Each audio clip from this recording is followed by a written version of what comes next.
listening to what I'm saying. It's absurd. You're not. My husband loves America because we have the freedom to choose.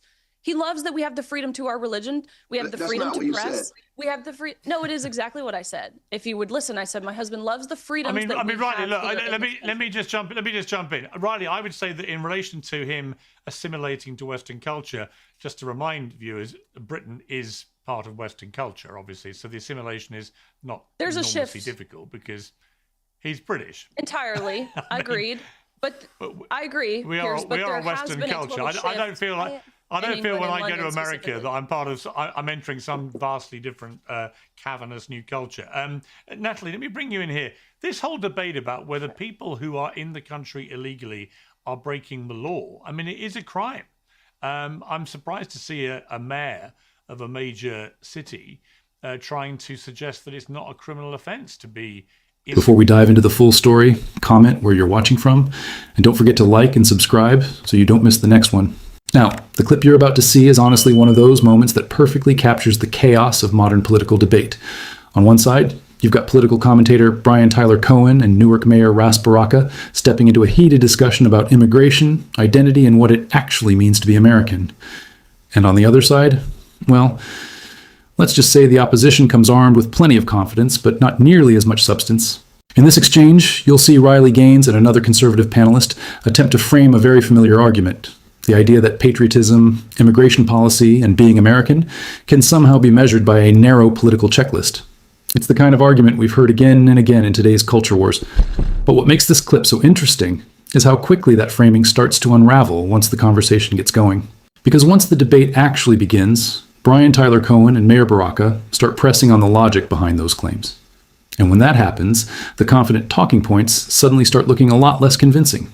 The conversation shifts from slogans and political buzzwords to something much more uncomfortable, the real implications behind those arguments. And that's where things get fascinating.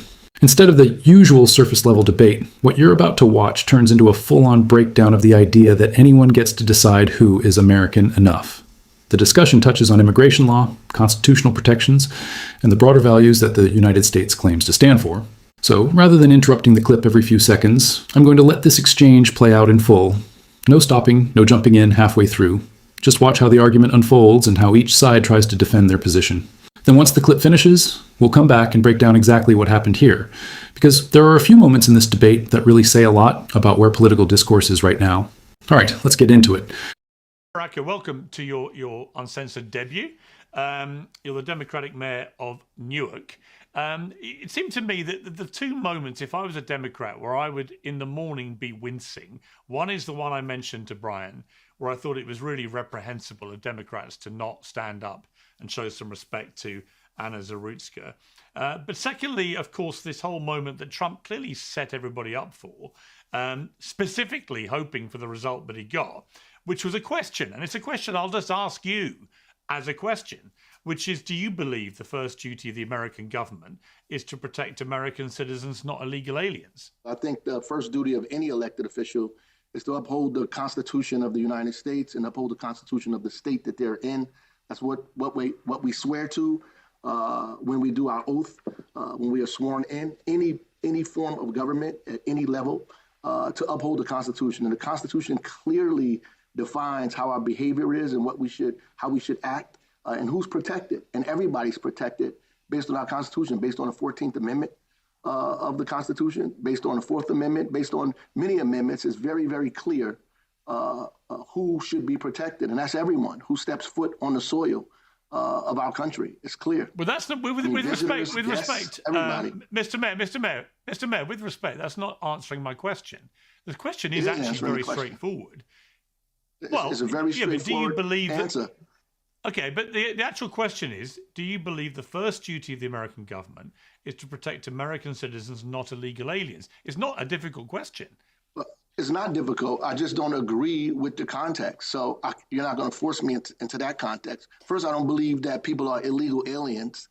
I think that all people are human beings. And as a matter of fact, what if you're in the country illegally? Being undocumented in America is a civil offense. It's not a criminal offense. And I'm sure the children that they're arresting are not selling fentanyl, are not head of cartels, or any of that matter. So it's silly to even have that discussion But ultimately, you asked me what is our primary duty, and I said my primary duty as an elected official is to uphold the Constitution of the United States. Should we protect residents and citizens of this country? Absolutely, no one would agree with that. But to break it down and make it divisive in such a way that there's some people that should be protected and some people that should not, is just wrong, and that's not what the Constitution states. And when I was sworn in, it says clearly that I should uphold the Constitution of the United States and the Constitution of the state of New Jersey. But people who are in the country illegally are there illegally. There have been people in this country whose status have been taken away. And the interesting thing is when everybody comes into the United States, they don't come into the United States as a citizen. No one comes in as a citizen. Not in the history of this country. You don't become a citizen, then enter the United States. That's not how it works. You come here first and then apply for citizenship and go through a process, which usually takes, unfortunately, a very, very, very long time because we do not have a streamlined process, a unified and uniform process here in this country. And which means that anybody that is going through that process could be deemed at any point violating some kind of policy, some kind of law, and be detained. Whether you're 25, 35, 55, 65, or 10 in this country, which is incorrect. And for people to characterize you as a criminal or an illegal alien is just wrong. I'm sure your ancestors and the ancestors of the folks who came before you, who came from countries in Eastern Europe and Western parts of Europe and Southern Europe, who showed up here on the shores through Ellis Island and went through the process to become citizens, if they were stopped in the middle of that process, in the middle of their hearing, and arrested and dragged through the streets and thrown out of the country and deported, people would think that was wrong then, and I think it's wrong now. Okay, Riley Gaines, your response to that? Yeah, well, I guess just to provide a little color to that, my husband is a legal immigrant. He came to the United States from England back in 2018. He did everything the right way. I would describe my husband, I mean, I guess fully Brit, although now has his green card in the process for citizenship. I would describe him as more American than a lot of Americans who are currently citizens. He loves this country. He understands the freedoms that we have. He sees the trajectory of England, quite frankly. He is so grateful to be here. To your point, I do think our legal immigration system certainly needs reform. I think that process needs to be sped up and made more efficient. But my husband, he respects ICE officers. And President Trump, the address that we heard last night, you have to acknowledge the things that he said are the things that he campaigned on. It's the things that we voted for.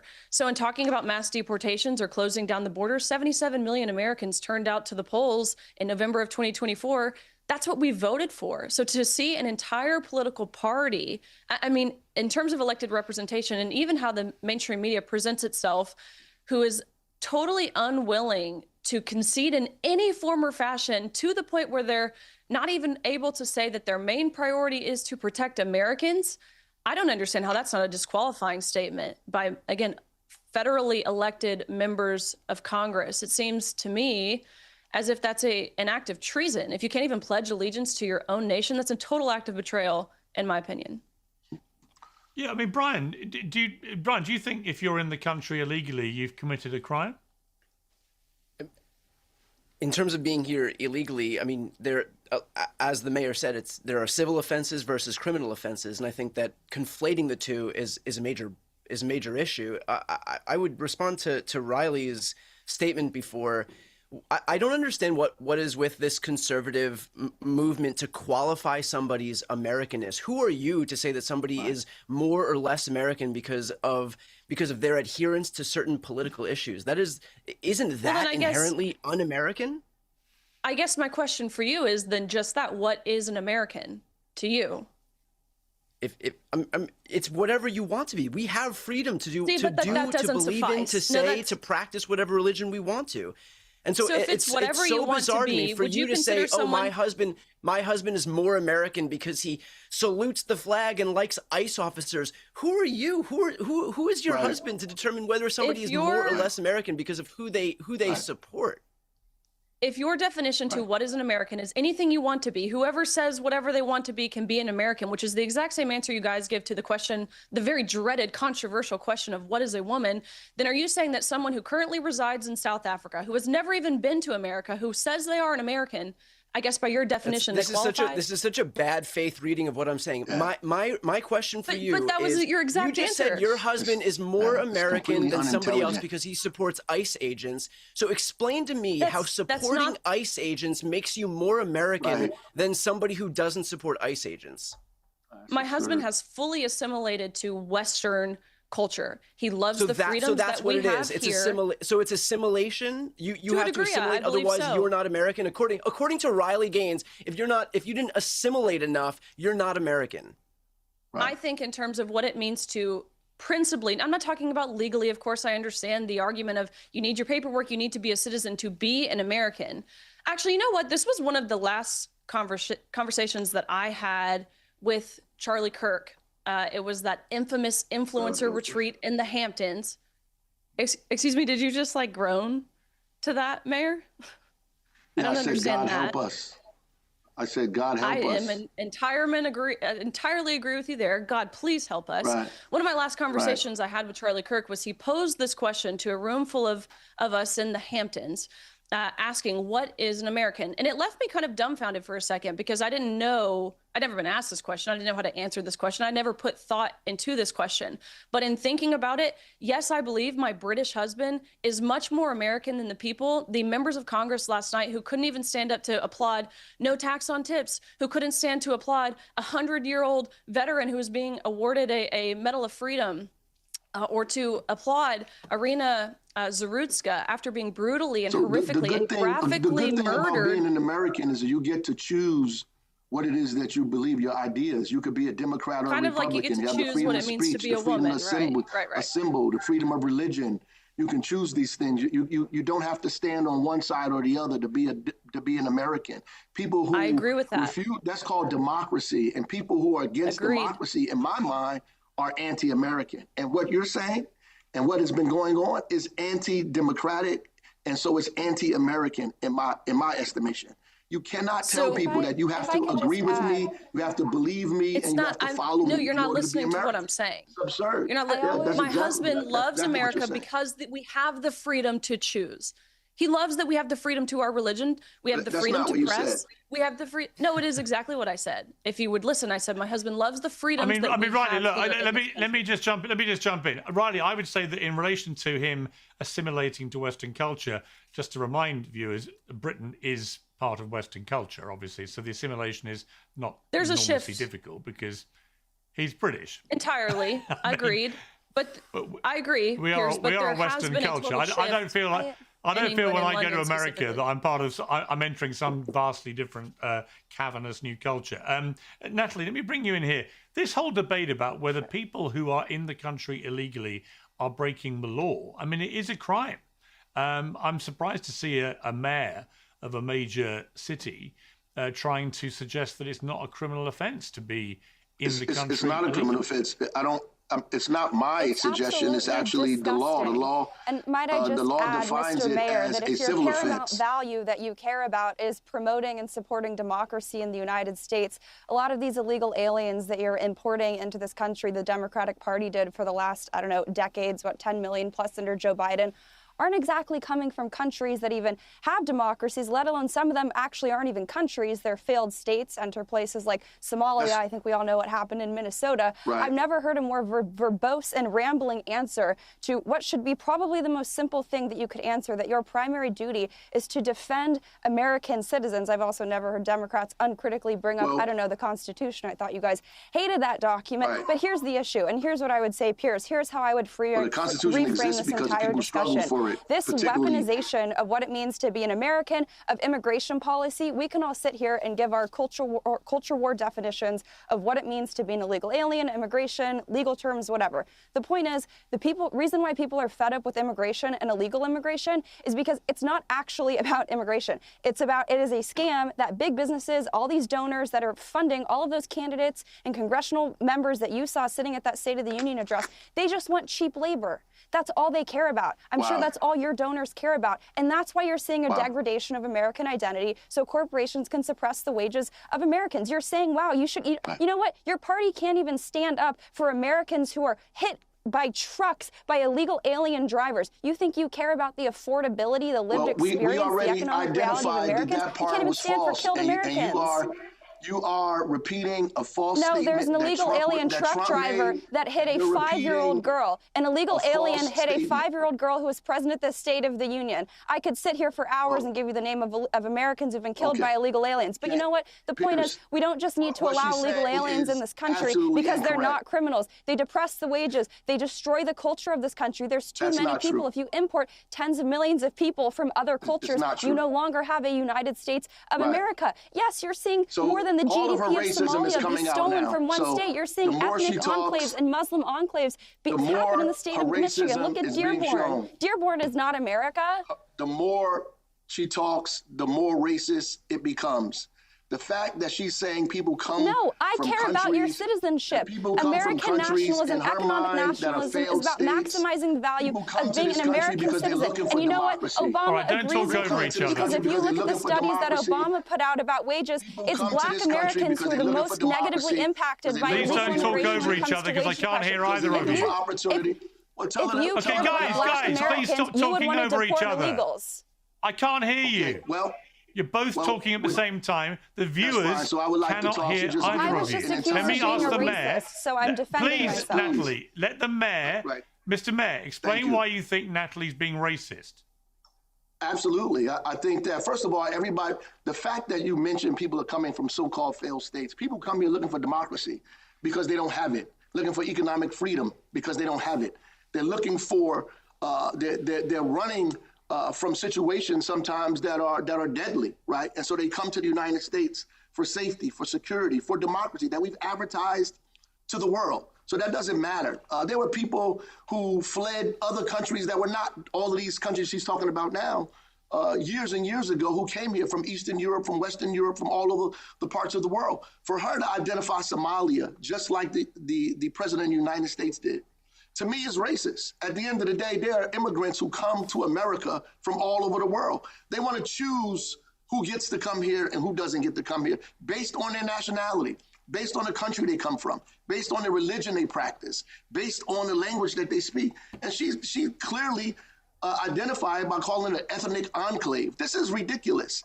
To be able to create a country that is devoid of anybody else in the world except the people you choose, it is white supremacist to say that. It is racist to say that, and it needs to be pointed out. And they say it's culture war. The real culture war is the cleansing that these folks are doing, calling it immigration reform, when you're really just attacking Black and brown people on the streets and shooting people in the face who understand and see that and are trying to defend the democracy that this country upholds itself to be.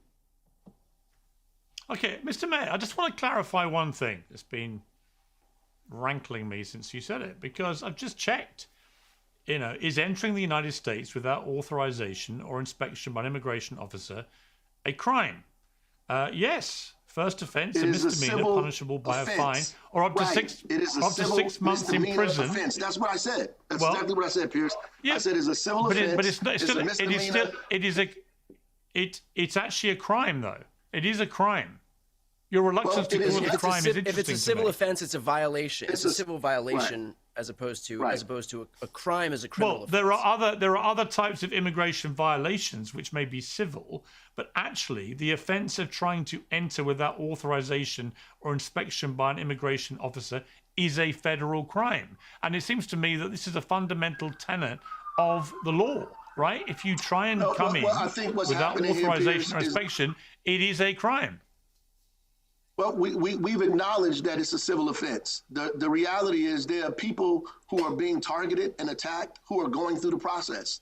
There are folks that are being pulled out of hearings. There are people who have been outside of courthouses, finishing their hearing and being arrested.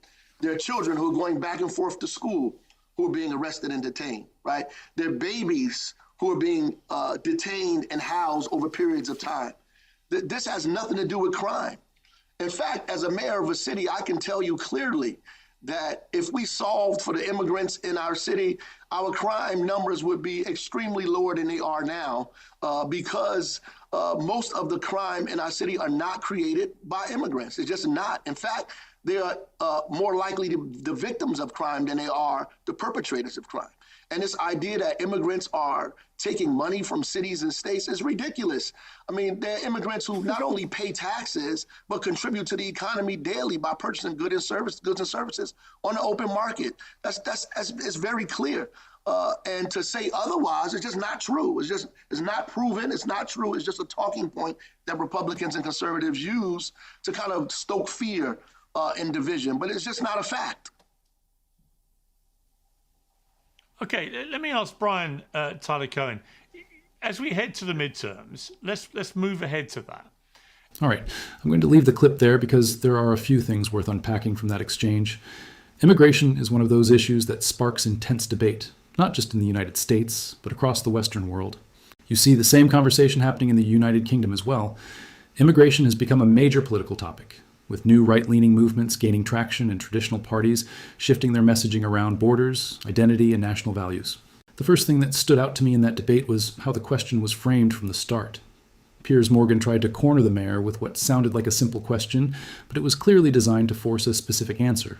Instead of taking the bait, the mayor pointed straight to the Constitution, which is ultimately what elected officials swear to uphold. Then there's the argument Riley Gaines made about someone being more American than others because of their political views. That's a pretty bold claim. Who exactly gets to decide what makes someone American enough? That's why Brian Tyler Cohen pushed back on that point. One of the core principles of a democracy is freedom. Freedom of speech, freedom of belief, and the freedom to disagree politically without your identity being questioned. Another big talking point that came up was the idea that immigrants take more from the system than they contribute. The claim gets repeated a lot in political debates, but many economic studies show the reality is far more complex, with immigrants contributing to the workforce, paying taxes, and participating in the economy. None of this means countries shouldn't have immigration laws or enforce their borders. Every nation has the right to manage its immigration system. But debates like this show just how divided people are when it comes to defining national identity and responsibility. I'm curious what you think about that exchange. Who made the stronger argument? Let me know your thoughts in the comments, and thanks for watching.